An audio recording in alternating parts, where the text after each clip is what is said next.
Do you remember these no-frills dinners that filled the house with the smell of hard work and home? The ones made from canned goods, cheap cuts, and a little creativity when paychecks ran thin? These blue-collar meals might not have been fancy, but they got the job done. Hot, hearty, and made to stretch. Let's take a trip back to the tables where supper meant survival, and every bite told a story of grit and gratitude. Liver and onions. There was a time when the smell of frying liver meant supper was serious business. No frills, no fancy seasonings, just a skillet, a hunk of onion, and a meal that put iron back into the bones of the working class. Liver and onions, y'all. Okay? Liver and onions was the dinner of men and women who labored through long shifts in factories, fields, and rail yards. It was cheap, nourishing, and unapologetically strong-flavored. A dish that didn't try to please everyone, just the hungry. During the Great Depression, meat was a luxury and liver was the compromise. It cost a fraction of steak but packed more nutrition than most cuts, making it a quiet hero in countless homes. Mothers would dredge it in flour, fry it in bacon grease, and let the onions caramelize until sweet enough to balance that unmistakable bitterness. The aroma was rich, earthy, and for many, unforgettable. Of course, the liver divided the dinner table. Some swore it was comfort food. Others made dramatic faces at every bite. But in its heyday, it represented thrift and pride, proof that you could still serve meat night even when times were lean. For blue-collar families, this wasn't a delicacy. It was dignity on a plate. Today, you'll rarely see it on menus unless it's hiding behind the phrase heritage cuisine. TikTok foodies might call it nose-to-tail eating, but our grandparents just called it dinner. There's something admirable about that simplicity, about making the most of what's available without apology or waste. The old-timers knew that food didn't have to be pretty to be powerful. So if you ever smell onions sizzling in a cast iron pan, take a moment to remember this forgotten classic: liver and onions, humble, hearty, and a bite of history that still deserves a seat at the table. Cabbage and noodles, haluski. If you grew up in a working-class town with a strong Eastern European heartbeat, you probably remember haluski. It wasn't glamorous, and it sure didn't need to be. Cabbage and noodles were the definition of making something out of nothing. Immigrant families who settled in the coal regions and steel towns of America brought this simple comfort food with them, stretching humble ingredients into a hearty dinner that could feed a crowd on a dime. Favorite comfort food ever, haluski. If you are Polish or All it took was a head of cabbage, a handful of egg noodles, butter, and salt. Maybe some onions or bacon bits if payday had been kind. The magic of haluski wasn't in the recipe. It was in the rhythm of the kitchen. The sound of cabbage sizzling in butter, the soft clatter of a wooden spoon, the steam fogging up the window. It was the soundtrack of thrift and tenderness. Mothers would stand at the stove, stirring slowly, knowing this pot would stretch through tomorrow's lunch too. It was filling, cheap, and comforting. Exactly what a tired miner or mill worker needed after a long shift. In modern terms, haluski is what food bloggers would call carb therapy. It's buttery, soft, and unapologetically beige, the kind of meal that soothes you without trying too hard. It may not photograph well, but it never cared to. It was built for bellies, not Instagram. Today, you'll find haluski re-emerging at church suppers and Polish festivals, a nostalgic nod to the kind of cooking that valued warmth over presentation. Cabbage and noodles remind us that real comfort food doesn't need labels like authentic or fusion. It just needs to be honest. One pan, one onion, and a little butter. That's all it took to keep a family full and grateful in the heart of America's blue-collar past. Mock chicken legs. Now here's a dish that proves the working class had a sense of humor, even at the dinner table. Mock chicken legs were exactly what they sounded like. Pretend poultry for families who couldn't afford the real thing. This is a recipe for Ma's mock chicken legs. The trick? Ground pork and veal, or sometimes just pork, were seasoned, shaped around wooden skewers, breaded and fried or baked until golden brown. They looked a little like chicken drumsticks, tasted savory and satisfying, and most importantly, cost a fraction of the price. In the frugal kitchens of the 1930s and 40s, that was reason enough to call it a success. Mock chicken legs made regular appearances in school cafeterias, factory lunchrooms, and church potlucks. They were a Depression-era illusion that worked. Kids didn't care what was inside as long as it was crispy, warm, and came with gravy. It was a masterclass in culinary optimism, proof that a little creativity could turn ground scraps into a family favorite. Housewives of the time didn't just cook, they engineered. Recipes like this one stretched protein, masked shortages, and reminded everyone that thrift didn't mean tasteless. When processed foods took over in the 1950s and 60s, the homemade version faded. TV dinners and pre-formed meat patties replaced the ritual of rolling and skewering. Today, you might see a retro recipe floating around online where it's celebrated for its vintage charm. But back then, mock chicken legs weren't ironic. They were survival made delicious. Think of it as the original food hack, long before social media made them trendy. A little pork, a little patience, and a whole lot of pride went into every bite. Mock chicken legs may have disappeared from our tables, but their story remains one of pure, inventive resilience. The kind of clever cooking that kept families full and hopeful through lean times. Beans and cornbread. Few meals tell the story of American endurance quite like a bowl of beans beside a slab of golden cornbread. This was the working person's dinner from the hills of Appalachia to the dust of the Great Plains, a combination that fueled miners, farmers, and mill hands for generations. It was cheap, filling, and humble, yet somehow managed to taste like home no matter where you ate it. Southern-style beans and cornbread. During the Great Depression, beans were the protein of the people. Dried pintos or navy beans simmered all day on the back of a stove, seasoned with whatever was on hand, an onion, a ham hock, or just a pinch of salt and a prayer. When the pot finally thickened, that was supper. And then there was the cornbread, hot from a cast iron skillet, edges crisp and buttery, crumbs soft enough to soak up every last bit of broth. Together, beans and cornbread weren't just food, they were a partnership on a plate. They taught a lesson in balance. Protein meets starch, simplicity meets satisfaction. Every bite reminded families that you didn't need fancy ingredients to eat well, just patience and a little ingenuity.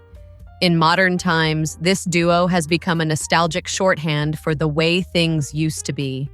Food bloggers call it rustic now, but back then it was simply dinner, served in chipped bowls, eaten with gratitude. It represented the heart of blue-collar America, resourceful, dependable, and quietly proud. So if you ever find yourself tired of complicated meals and expensive ingredients, go back to basics. Put a pot of beans on the stove, bake a skillet of cornbread, and breathe in that aroma of comfort and history. Beans and cornbread don't just feed the body. They remind us how a little simplicity can carry a whole generation through hard times. Hamburger gravy on bread.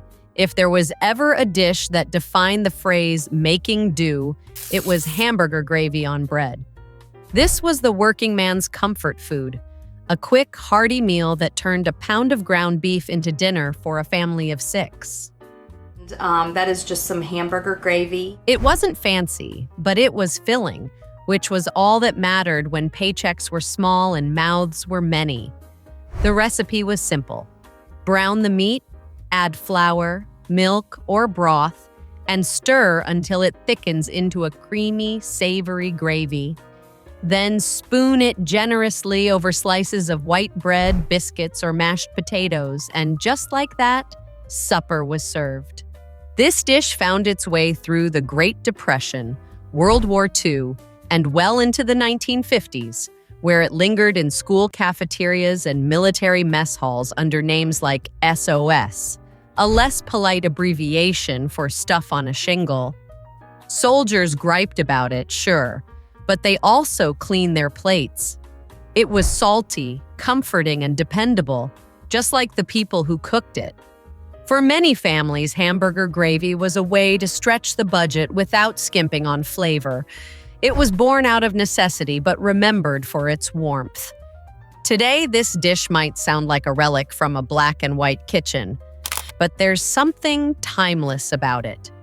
In a world of takeout apps and meal kits, the simplicity of frying meat, making a quick roux, and pouring it over toast feels almost radical. It's not gourmet, it's grounding. Hamburger gravy on bread was the great equalizer of blue-collar dining. No pretense, no waste, just comfort. The next time you've got a few pantry staples and an appetite for nostalgia, give it another run. You might find that the most modest meals still taste like home, even decades after the gravy's gone cold. Tuna noodle casserole. Few dishes capture mid-century America quite like tuna noodle casserole. The creamy, crunchy, pantry-powered miracle that showed up on dinner tables from coast to coast. It was the queen of convenience, built from the sacred trio of canned tuna, condensed cream of mushroom soup, and egg noodles. Add a handful of peas for color and a sprinkle of crushed potato chips or breadcrumbs on top, and you had yourself a full meal that could feed a family for next to nothing. Housewives loved it because it was quick, dependable, and endlessly adaptable. Tuna noodle casserole. Kids tolerated it because, well, it usually came with chips on top. Born in the 1950s, this casserole thrived in an era obsessed with modern living, when appliances promised freedom and dinner was supposed to be effortless. Casseroles were the future, and tuna noodle was the star pupil. It could stretch one can of fish into a hearty meal, making it perfect for factory families, military households, and newly suburban moms juggling work and home. It was comfort food with training wheels, soft, mild, and easy on the budget. As decades rolled on, the dish fell out of favor, dismissed as old-fashioned or church potluck cuisine. But lately, it's been sneaking back, rebranded as retro comfort by food bloggers who appreciate its vintage charm. Ironically, what once symbolized frugality now feels like nostalgia on a fork. There's something endearing about its honesty. No pretense, no exotic ingredients, just a casserole dish full of creamy practicality. Tuna noodle casserole reminds us of a time when stretching $1 didn't mean sacrificing warmth or flavor. It's not glamorous, but that was never the point. It was dinner you could count on, born from a can and baked with care.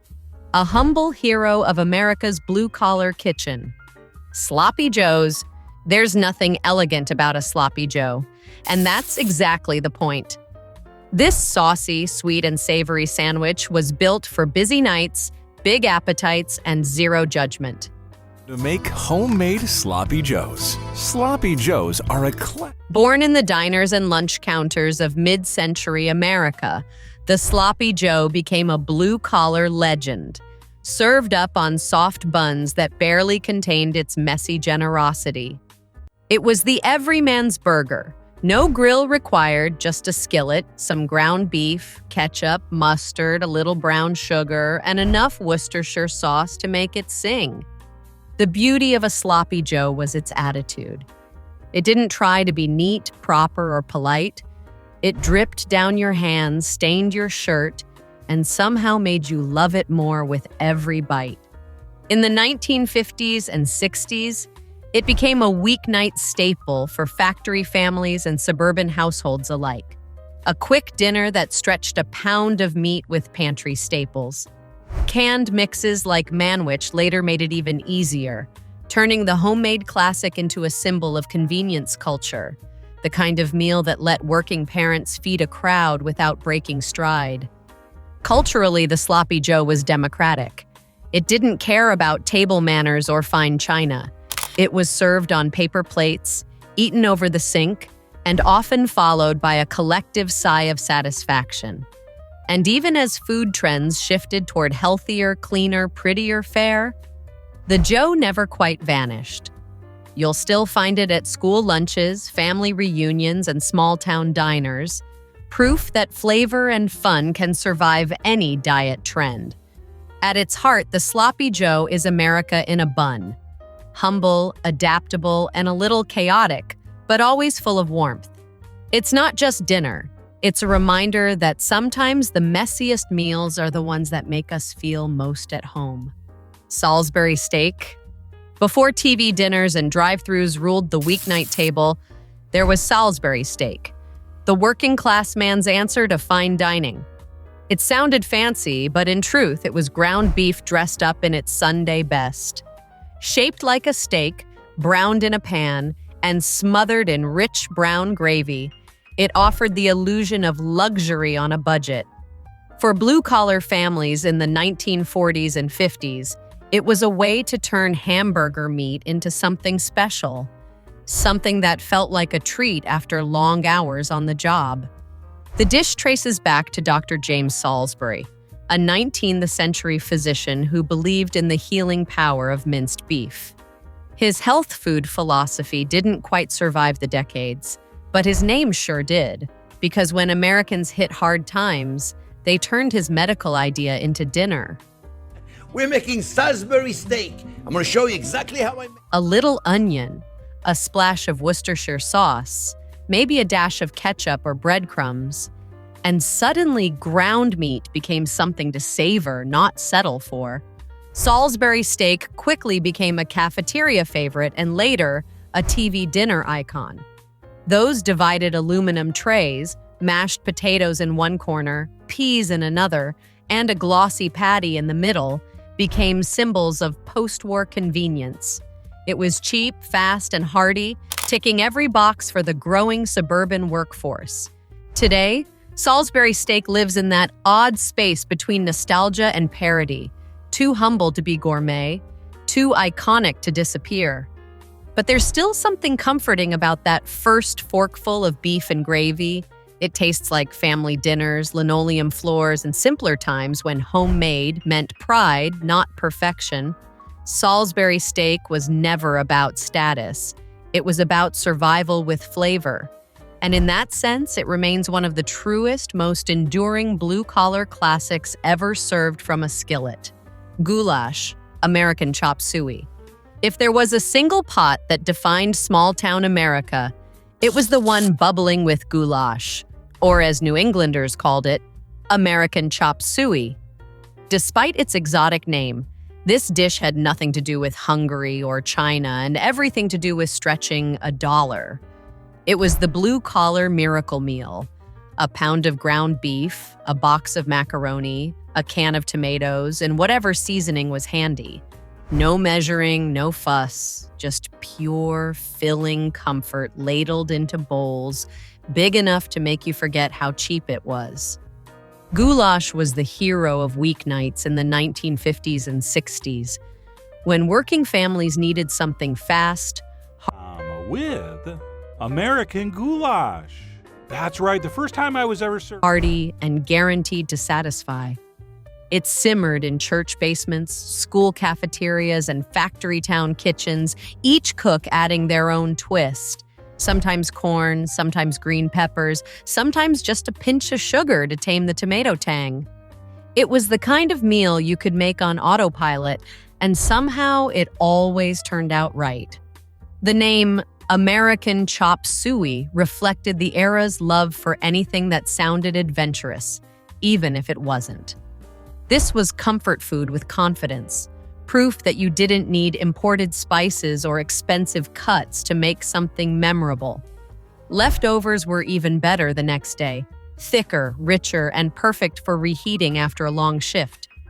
In today's world of meal kits and viral pasta recipes, goulash feels like a relic, but one that deserves a comeback. It's dependable, democratic, and endlessly forgiving. The kind of dish that meets you where you are. For generations of blue-collar families, it was the taste of home, simple, saucy, and honest. One bite and you'll remember why this humble pot of noodles and beef once ruled America's dinner table.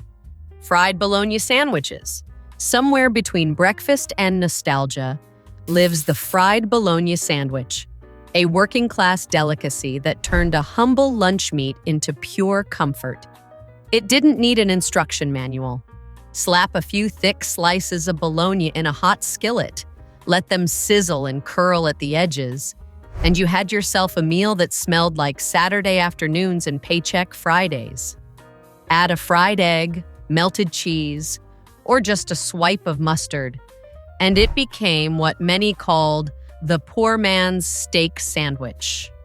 Cheap, salty, and satisfying, it was America's answer to fast food long before drive-thrus took over. For families in the 1950s and 60s, bologna was the hero of the fridge, affordable, versatile, and always there when you needed it. It didn't spoil easily, it fried beautifully, and when tucked between two slices of white bread, it somehow tasted like a small victory. Factory workers packed it for lunch, kids came home to it after school, and everyone knew the sound of that first pop in the pan.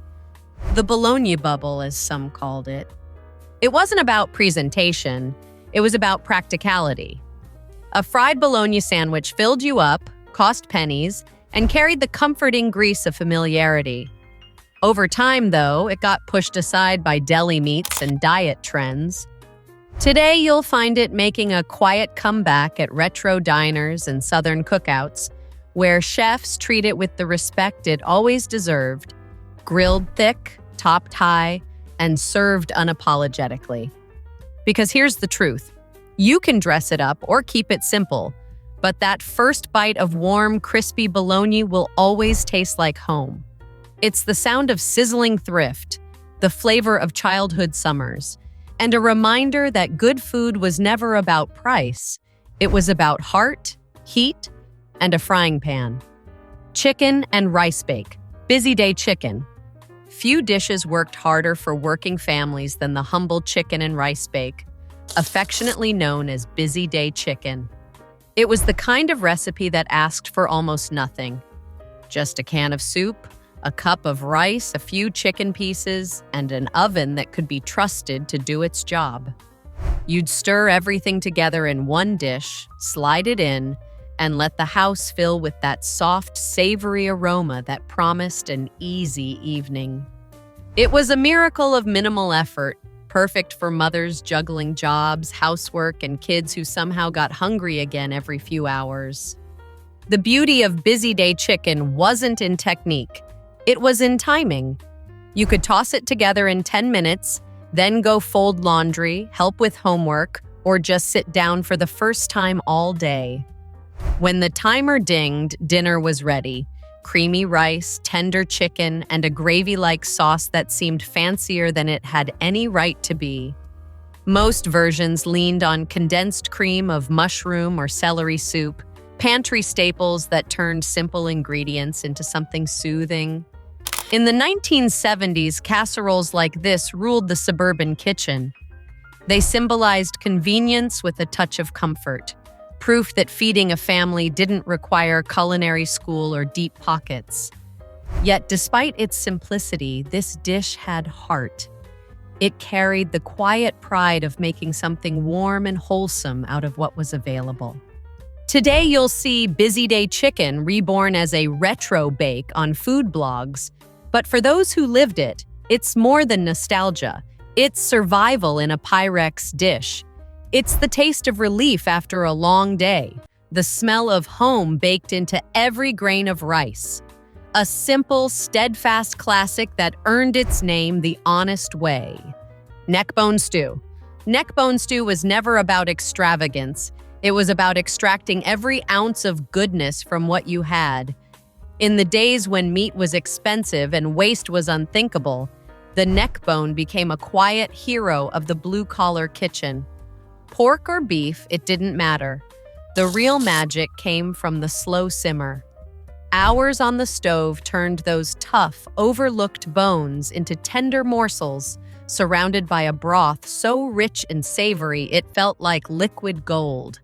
Add a few potatoes, onions, and maybe a carrot or two, and you had a meal that would stretch through the week. This stew was born in the same spirit as so many great dishes of necessity, out of thrift, patience, and respect for the animal.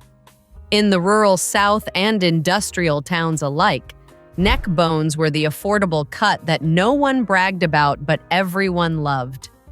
Families gathered around chipped enamel pots, waiting as the aroma filled small kitchens and made even the simplest home feel like a feast hall.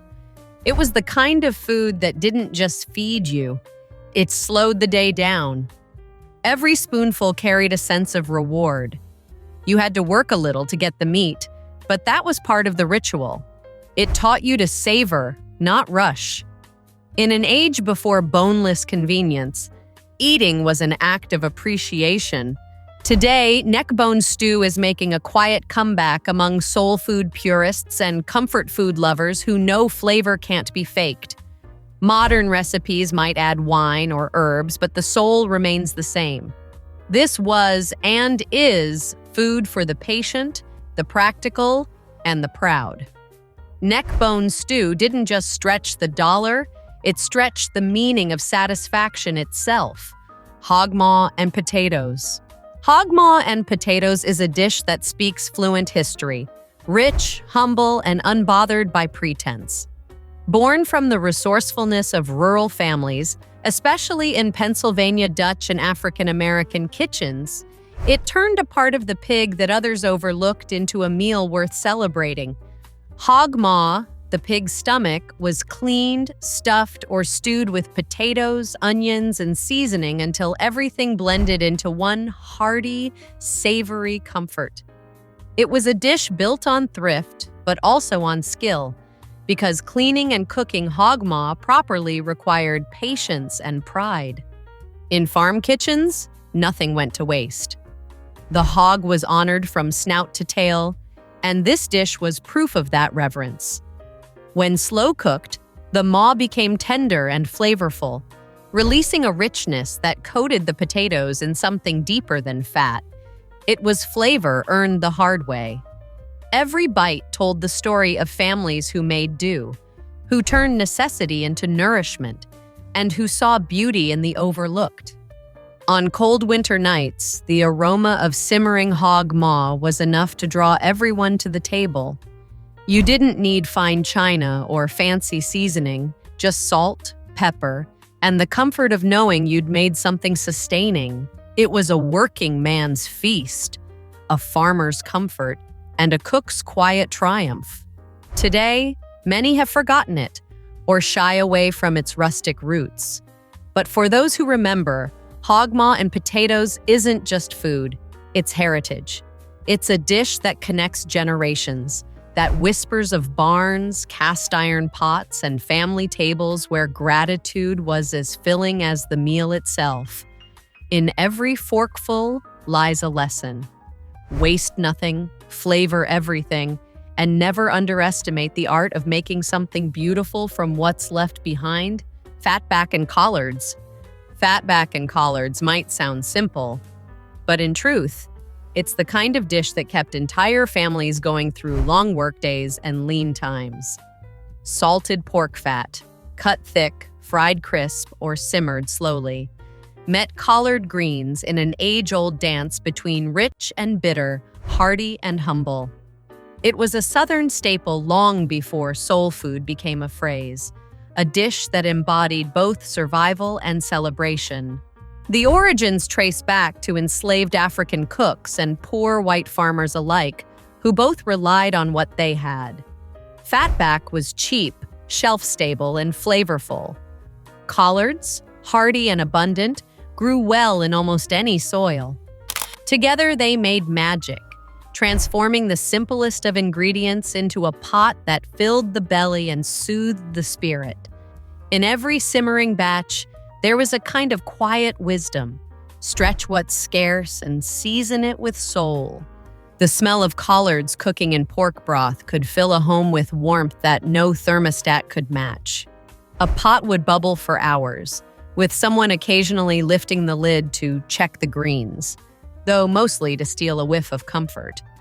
Served with cornbread to mop up the pot liquor, the dish wasn't just food. It was nourishment with a story. Modern diners might see fatback as old-fashioned or unhealthy, but in the past, it was flavor itself. It brought richness to greens, beans, and even cornbread pans. Fatback wasn't a garnish, it was the foundation. Today, chefs chase authenticity with smoked salts and artisanal fats, but the real deal was born in cast iron and cooked with care. Fatback and collards remind us that comfort isn't about extravagance. It's about knowing how to make something extraordinary out of the ordinary, one slow simmer at a time. Cornmeal mush with syrup or gravy. Cornmeal mush with syrup or gravy might not sound glamorous, but for generations of working families, it was the definition of comfort. A simple blend of cornmeal, salt, and water, boiled until thick, poured into a pan and left to set, it was a blank canvas for whatever the day allowed. In the morning, it could be sliced, fried, and drizzled with syrup or molasses. By night, it was ladled over with gravy made from yesterday's drippings. Either way, it turned pennies into a meal and hunger into satisfaction. This humble dish was a cousin to polenta and grits, yet it lived a much harder, quieter life in America's farmhouses and coal towns. It fed mill workers, miners, and Depression-era families who needed warmth more than luxury. The mush could stretch a little cornmeal into days of breakfasts, lunches, and suppers. It didn't ask for much, just a pot, a stove, and some patience. And for those who grew up on it, that golden slice sizzling in bacon grease was the taste of home itself. When drizzled with syrup, cornmeal mush had a sweetness that softened even the toughest mornings. When paired with sausage gravy, it was hearty enough to fuel a day in the fields. Kids didn't need fancy cereals or toaster pastries, just a plate of fried mush, crisp at the edges and soft inside. It was plain food, but never dull. Today, most people have forgotten it, yet it deserves a comeback.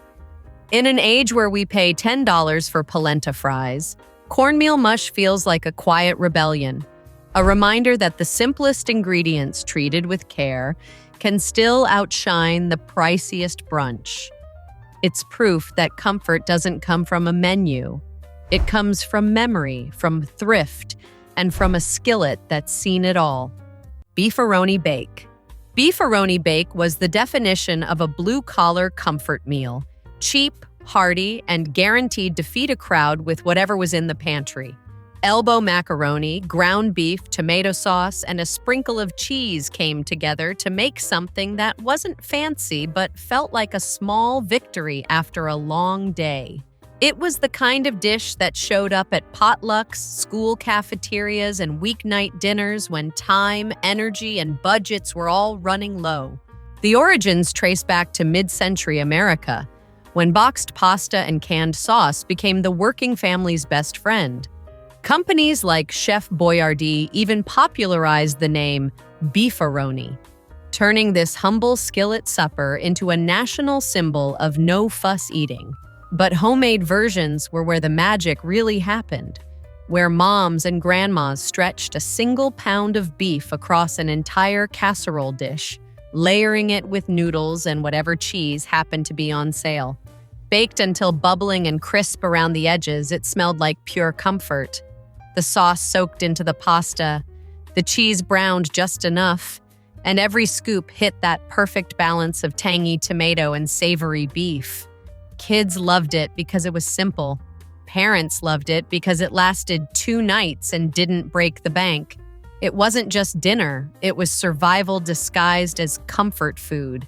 Today, Beefaroni bake might sound like something out of a retro cookbook, but it still deserves a seat at the table. In a world obsessed with 30-minute gourmet meals and meal kits, there's something grounding about a dish that asks for nothing more than a can opener and a casserole pan.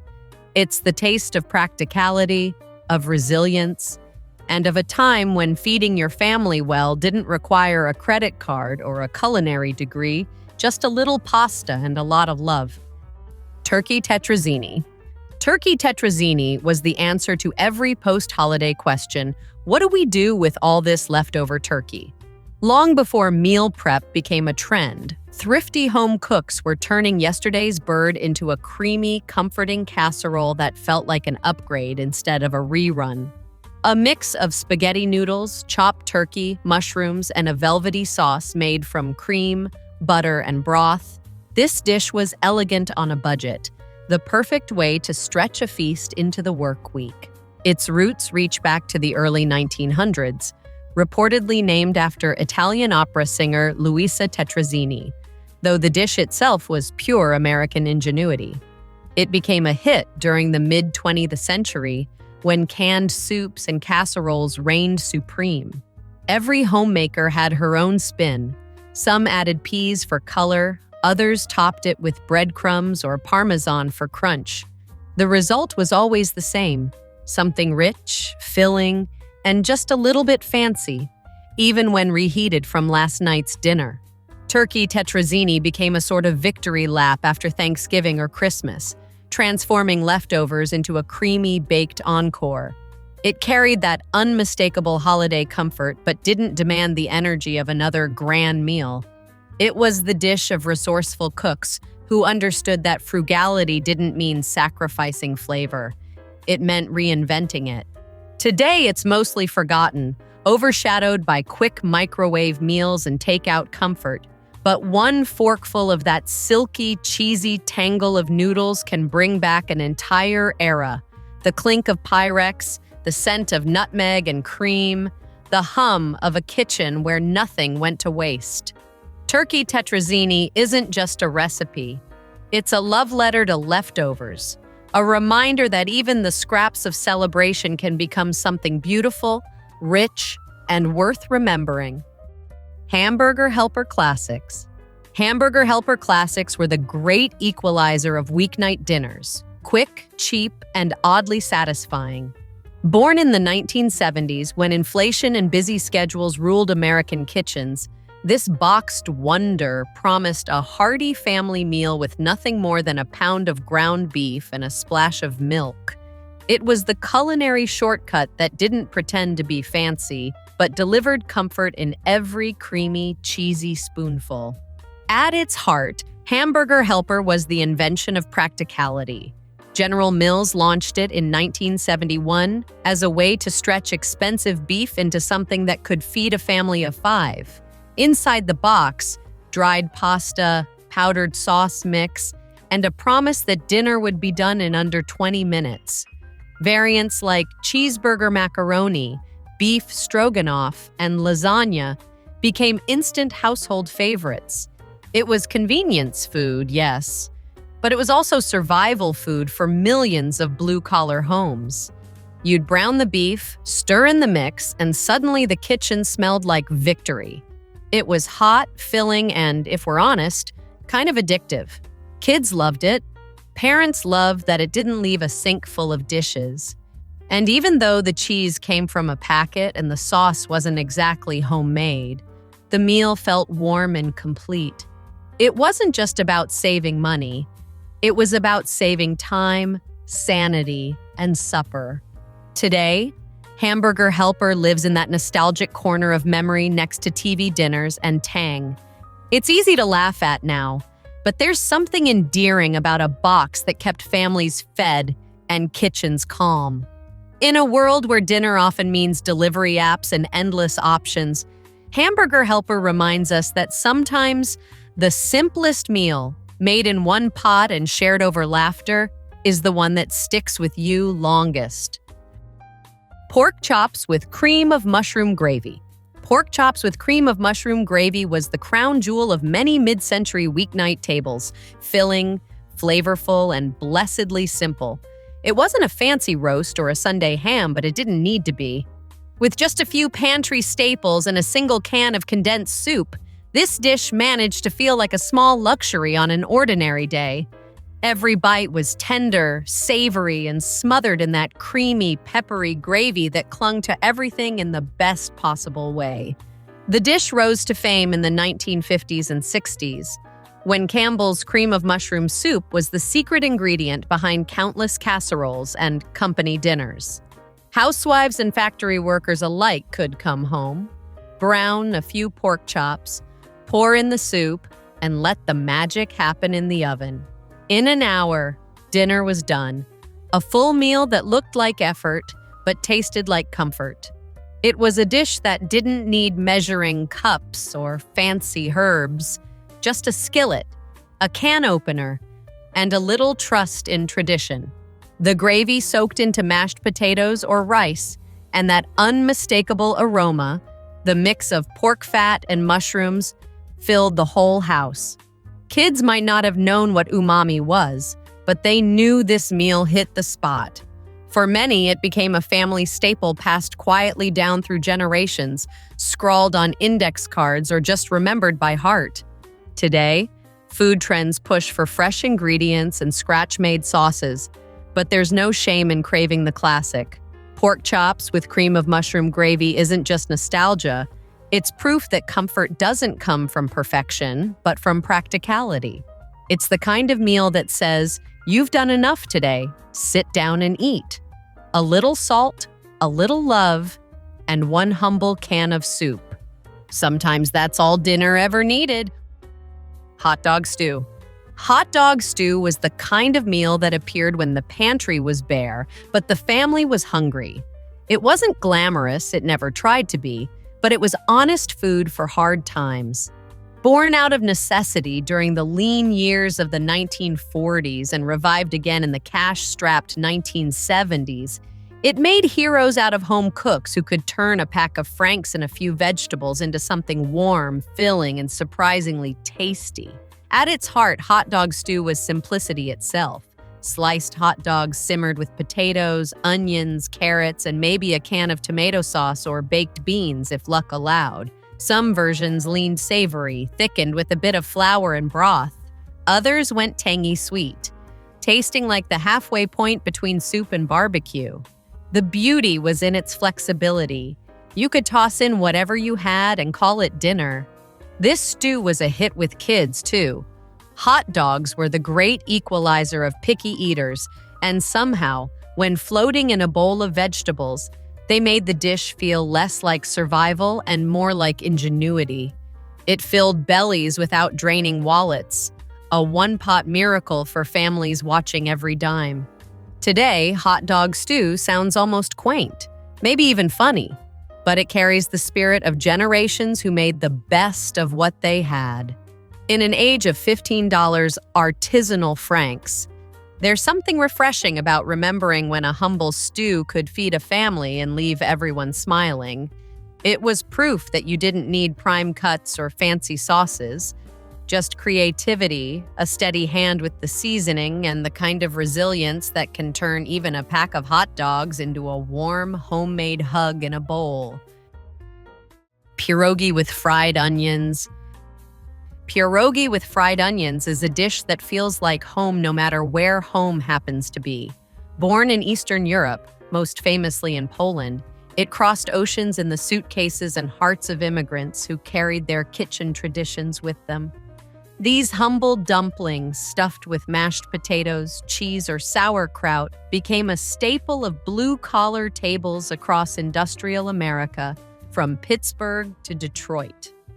Cheap to make, easy to freeze, and endlessly comforting, pierogi became the edible link between old country roots and new world resilience. Making them was half the story. Dough rolled thin on a floured counter, circles cut with a glass, fillings spooned by hand. This was food made with love and repetition. Families gathered around kitchen tables to fold, pinch, and talk about life while a pot of water bubbled nearby. When boiled and then fried in butter until golden, The pierogi took on that perfect balance of crisp and tender, rich and simple. And then came the fried onions, sweet, caramelized, glistening like gold and carrying that unmistakable aroma of comfort and nostalgia. For factory workers and coal miners, a plate of pierogi meant fuel for the body and warmth for the spirit. Served with sour cream on the side, it was the reward after a long day's work, a meal that didn't need meat to feel satisfying. Today, pierogi have earned a kind of cult status, appearing in food festivals and freezer aisles alike. But no matter how trendy they get, the real thing still tastes like memory, like the sound of laughter in a steamy kitchen, like the patience of hands that know good food takes time. Pierogi with fried onions remind us that the best meals aren't about extravagance. They're about keeping tradition alive, one dumpling at a time. Cabbage rolls, galumpki. Cabbage rolls, known lovingly as galumpki in Polish kitchens, are the definition of humble elegance. They look simple enough. Tender cabbage leaves wrapped around a mixture of ground meat, rice, and onion, simmered in a tomato sauce until every flavor blends together. But behind that unassuming appearance lies a dish steeped in history, patience, and practicality. Galumpki was a blue-collar favorite because it stretched a pound of meat into a feast, feeding large families without ever feeling meager. Its roots trace back to Eastern Europe, where cabbage was cheap, filling, and stored well through long winters. Immigrants carried this tradition to America, often adapting it with whatever ingredients were available, sometimes pork, sometimes beef, sometimes leftover rice from another meal. The process was as meaningful as the meal itself, boiling the cabbage until pliable, spooning in the filling, rolling each bundle with care, and letting it simmer slowly in a pot or bake in a casserole dish. It wasn't fast food, it was slow love wrapped in cabbage. The aroma of galumpki drifting through the home was unmistakable. Tomatoes mingling with onions, cabbage sweetening as it cooked. For many, it was Sunday dinner or a special treat after payday. Served with mashed potatoes or a slice of bread to soak up the sauce, it was hearty, comforting, and satisfying in that deep, soul-level way only old-world dishes can be. Today, cabbage rolls are less common, replaced by faster meals and grab-and-go convenience. But for those who remember, they're more than just food. They're family heritage served on a plate. Galumpki teaches the same timeless lesson found in so many forgotten dishes, that thrift and tenderness can coexist, and that the simplest ingredients, when wrapped in care, can hold generations of memory in a single bite. Pot roast with root vegetables. Pot roast with root vegetables is the kind of meal that defines comfort, slow, tender, and steeped in the aromas of Sunday afternoons gone by. It wasn't just dinner, it was an event, one that simmered on the stove or in the oven all day while families went about their chores.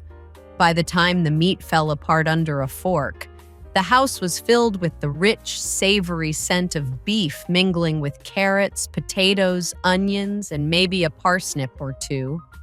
This was the meal that said, "You've worked hard. Now rest and eat well." Pot roast rose to fame in the mid-20th century, though its roots stretch back to the days when frugality was an art. Tough cuts like chuck or brisket were cheap and plentiful, but they needed time. And time was something home cooks were willing to give. A bit of flour for browning, a splash of broth or even coffee, and hours of patient cooking transformed what could have been stringy and dry into melt-in-your-mouth perfection. It was proof that patience and resourcefulness could turn modest ingredients into a masterpiece. In working-class homes, this dish stretched across generations. It could feed a crowd, reheat beautifully, and make the most out of whatever vegetables were rolling around the pantry. Served with crusty bread or ladled over mashed potatoes, It was both practical and indulgent, the edible equivalent of a warm blanket on a cold night. Today, pot roast feels like a relic of a slower era, when the sound of a simmering pot was part of the household rhythm. But one bite brings it all back. The family table, the clatter of plates, the quiet satisfaction of a meal that required no rush. Pot roast with root vegetables isn't just comfort food. It's a reminder that the best things in life and in cooking take their time.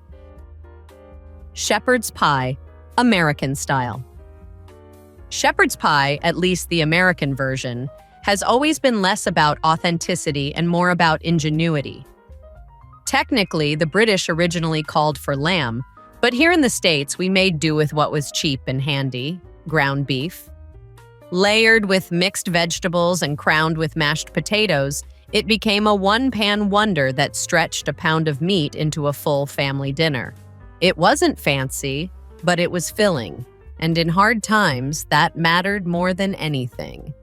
The dish took hold during the Great Depression and never really left American kitchens. Homemakers loved it because it used leftovers and pantry staples, turning yesterday's roast or canned veggies into something new and hearty. A skillet of browned beef mixed with onions and gravy formed the base, often joined by peas, corn, or carrots. Then came the mashed potatoes, spread thick, fluffed with a fork, and baked until golden at the edges. When it came out of the oven, bubbling and fragrant, it looked like victory disguised as comfort food. For working families, shepherd's pie was the great equalizer.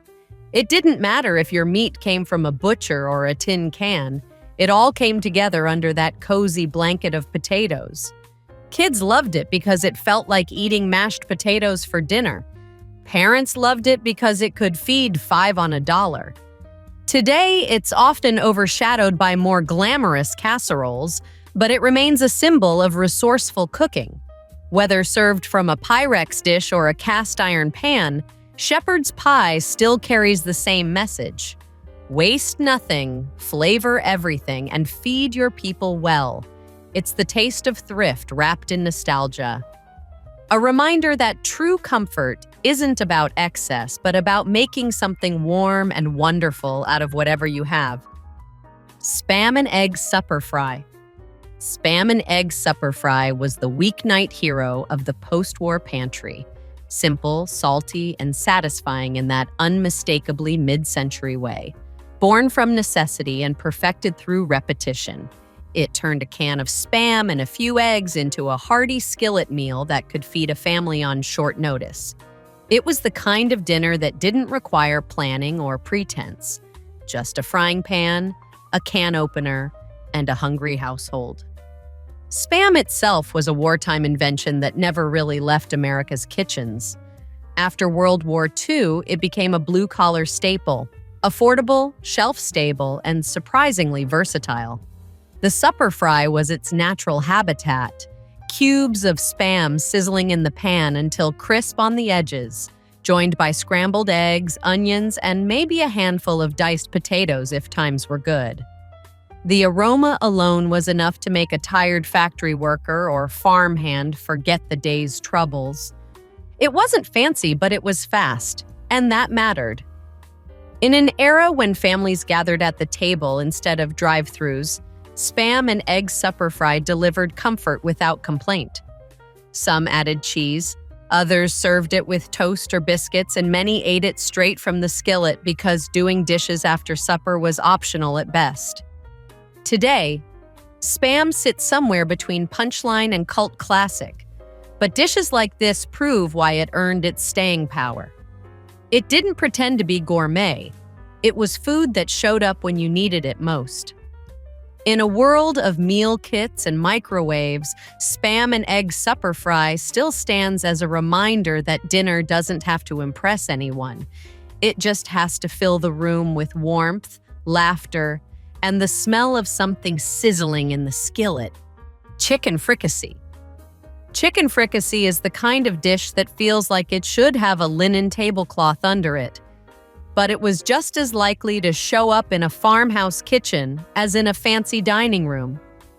A relic of old-world cooking that found a sturdy foothold in America, it turned one humble chicken into a creamy, fragrant stew that could stretch across several meals.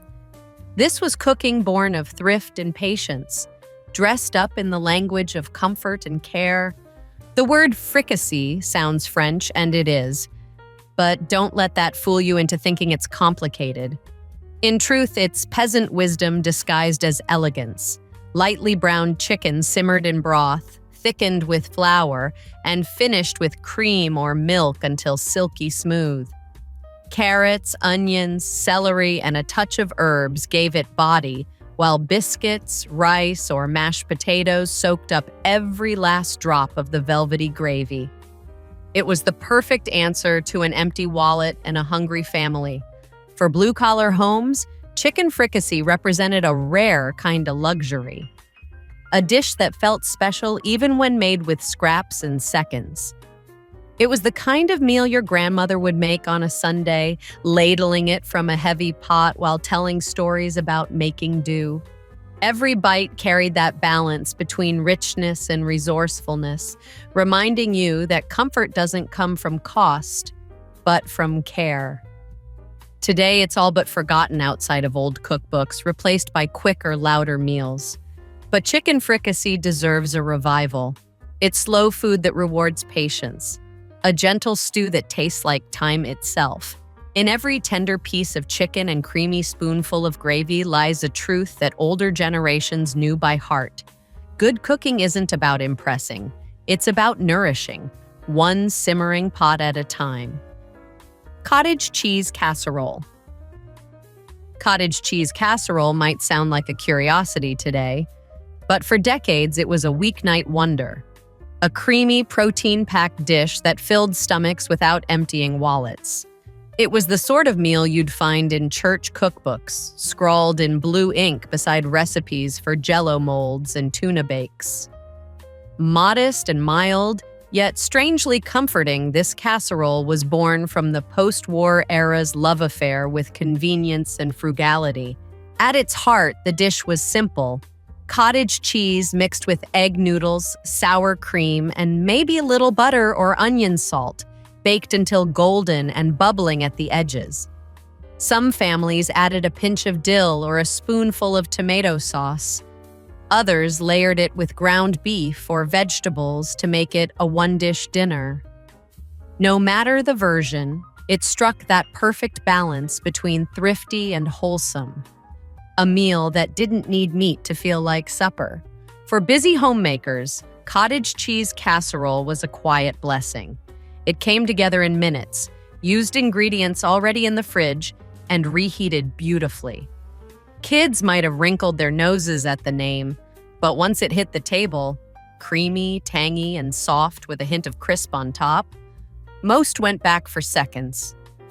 Today, it's largely forgotten, a relic of a time when recipes prized practicality over presentation.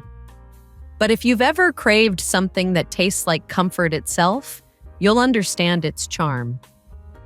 This casserole wasn't about flash or flavor trends. It was about making do with what you had and making it taste good.